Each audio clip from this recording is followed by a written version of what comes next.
All right, hello everyone, and welcome back to another episode of Star Wars Marco Balance. My name is Mark, and today we are talking about the newest live-action Star Wars series, Skeleton Crew. We had the 2-episode premiere last night.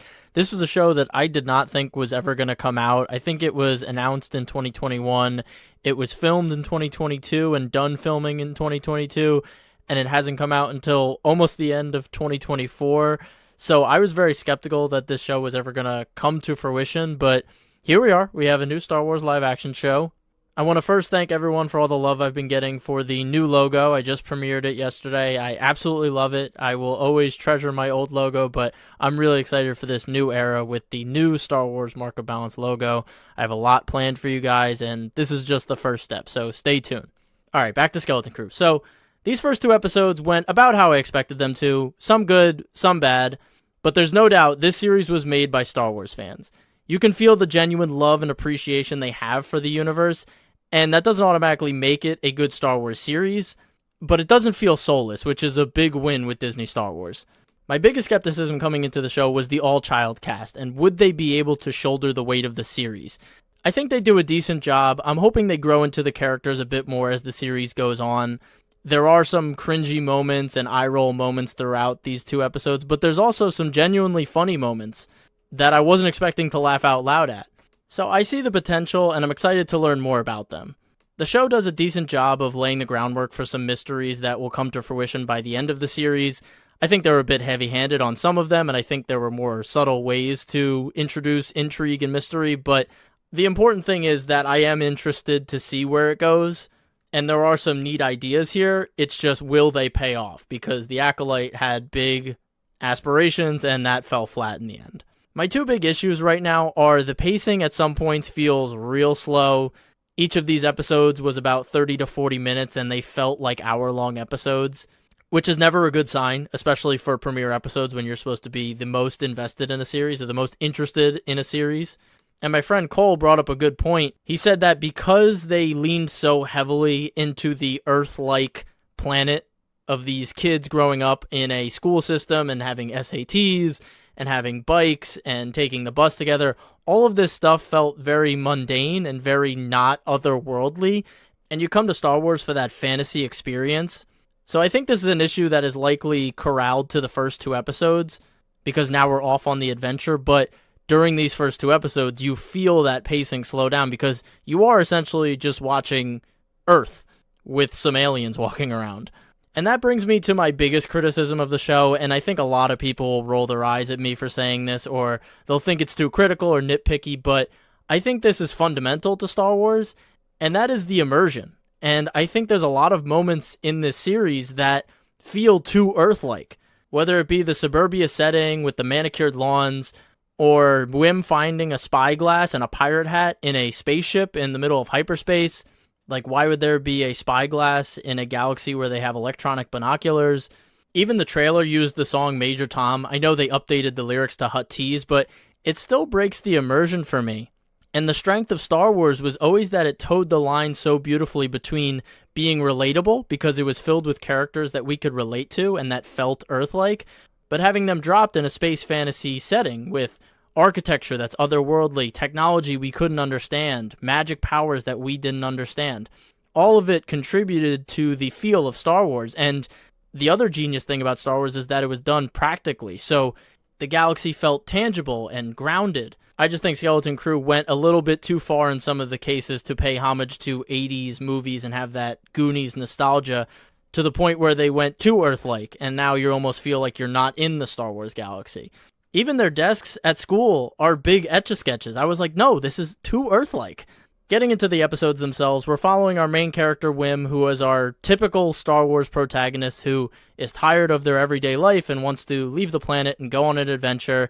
And of course, they are obsessed with Jedi, because if you're in the Star Wars galaxy and you know that the Jedi exist, why wouldn't you be? I like his little flip book that he reads at various points. It has these storybook type images of Jedi at a Jedi temple or fighting a Rancor, and I'm sure there's people out there right now on the internet deciphering the Arabesh script on them, but this felt genuine to the galaxy. At this point in the galaxy's history, we're past the Empire, so images of the Jedi and the lore of the Jedi is now known again, and it's not outlawed to talk about the Jedi or be in secret. So Wim and probably billions of other kids having storybook tablets like this feels grounded in the reality of Star Wars. And Wim has his little friend Neil, who is this elephant-looking alien. They have lightsaber battles like me and you would have as kids. So again, it's one of those things that toes the line of, is it too Earth-like or is it too meta to the point where we're staring at ourselves? Or is it realistic to the galaxy that in a galaxy where you know there are Jedi, wouldn't you also reenact it? Neil is our comic relief character, and there are moments that were hilarious. The bathtub scene, hilarious. When Fern says, plug up his trunk so he can't talk, and Neil goes monotone, I don't talk through my trunk. That got a giggle out of me. So Neil is lovable. He's the best friend you want by your side if you're going on a galaxy-wide adventure. He's the Sam to his Frodo. He's the big guy trying to keep Wim in line, but Wim's ambitions are too big, and now Neil is along for the ride. Then we have their counterparts, the two girls, Fern and KB. I really like KB. I think Fern is a bit rough around the edges, and I think the group dynamic, as I mentioned in the beginning, isn't fully there yet. The chemistry with all four of these characters hasn't solidified. I hope it does.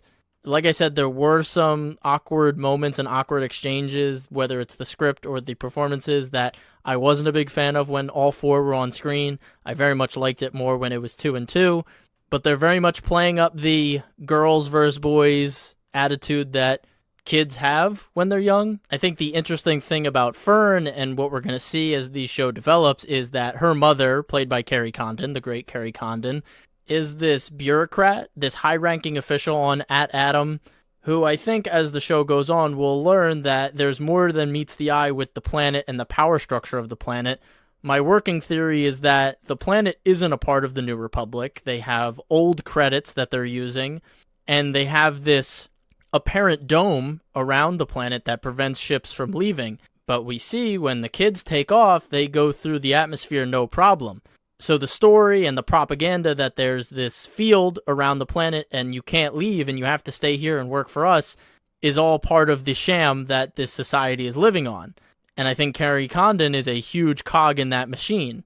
She's playing that Laura Linney-esque character who wants to keep you inside the Truman Show. Don't ask questions.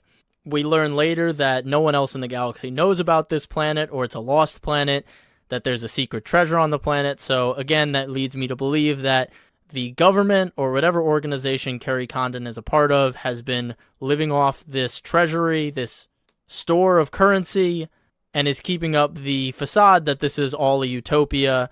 And maybe that's why they leaned into the suburbs thing. You know, the planet's perfect. There's no problems here. They have droids monitoring everything.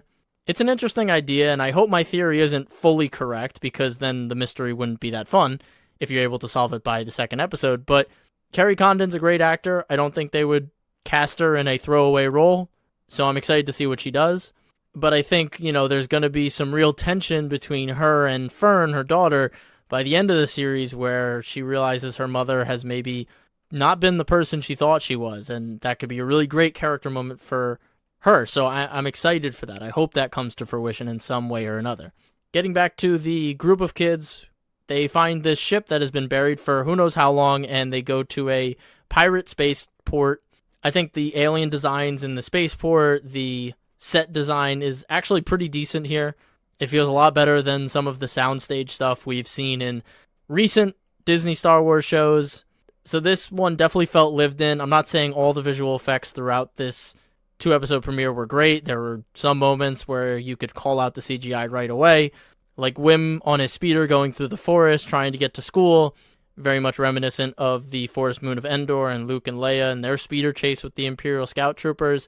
Here, some of the visual effects towards the end don't look that great when he falls off his bike and all that, but for the most part, the series has looked solid, and the soundstage stuff hasn't really been there, to be honest. I haven't felt it, at least. So the kids get split up on this pirate docking station, and Wim pulls out some big money, and everyone's like, where the hell did you get that? That gets them found out. They all get attacked. Fern and KB get picked up by what seems to be a prostitute with a heart of gold who wants to get them home and is like, what are you kids doing here? I don't know if she'll be in more episodes or if this was just a one-off story device to get all the kids back together, but I thought it was an interesting choice. The kids get saved by the droid that was not active when they first found the ship, and it comes to life, and then it swears fealty to Fern, who says that she killed their captain, and he's like, all right, you're my captain now. Do I love the droid's voice? No, it doesn't really sound like a droid. I'm not saying droids can't be emotive or expressive, but he doesn't sound like a droid. He sounds more like a guy talking into a microphone. But his fight scene was pretty cool. I liked that he used the 2 shields to block blaster bolts and then used the superheated metal to push up against that one guy and then started burning his face. That was creative. Thought that was cool. Looked pretty solid too. And for the most part, he's practically done, which is always good when you see the droids actually shot on camera in real costumes or suits. It may even be fully animatronic. I don't know. Or I'm gassing up the show and it's like K2, where it's just a guy on stilts and then they CGI everything. I don't know, but it looks pretty practical for the most part. Anyway, the droid gets destroyed. I think they're going to repair him and get him back on the ship, but gets destroyed. The pirates that were introduced to in the opening scene, they capture the kids, they put them in a cell, and then we get our big reveal of Jude Law, who, admittedly, for the 5-10 seconds he was on screen, was fantastic. No surprise there. We see he has the Force, which will be interesting to see if he is Force sensitive and has only used the Force to use it as a trick or to get by in life and has never trained with it, or if he was trained at some point. Who knows? But we know he's not a good guy because he's clearly the guy in the helmet in the opening scene. He's working with the pirates, or at least trying to get over on the pirates, and they capture him. So I think he'll be an interesting, morally gray character who will end up having a heart of gold because these kids, they get to his scruffy nerf-hurting center, and he learns to love again, and he uses the Force for good. That sounds about right. But I'm excited to see the dynamic here because, as I said, I didn't love the chemistry between the 4 kids, so I think Jude Law being inserted into that group will bring a lot of life back into it, and hopefully the kids working off of Jude Law, a veteran actor, the chemistry between all of them will improve. And then by the end, all the kids can stand on their own, and that group of 4 won't need Jude Law to be in the scene for it to work. And that's where episode 2 wraps up. Jude Law uses the Force to grab the key to get them all out of the prison cell they're sharing.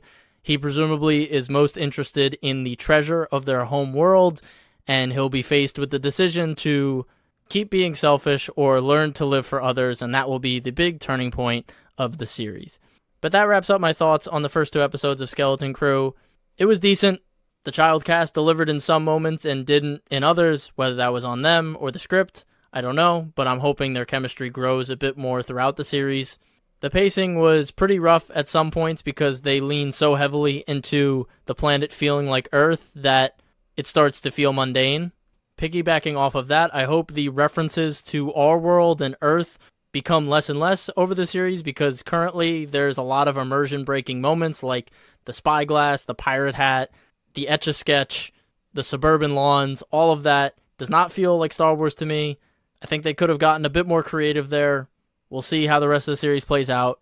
But I think they did a decent job of setting up some mystery and intrigue around the treasure on the planet, why the planet isn't known, them using old credits, Kerry Condon's character. I think all of that hopefully will pay off really well in the end, and we get a fun adventure with some new ideas in the Star Wars galaxy, because at this point, I'm really just looking for originality, and it's nice to see new characters on screen, separated from the Skywalkers and all the big galactic problems that we've seen so many times.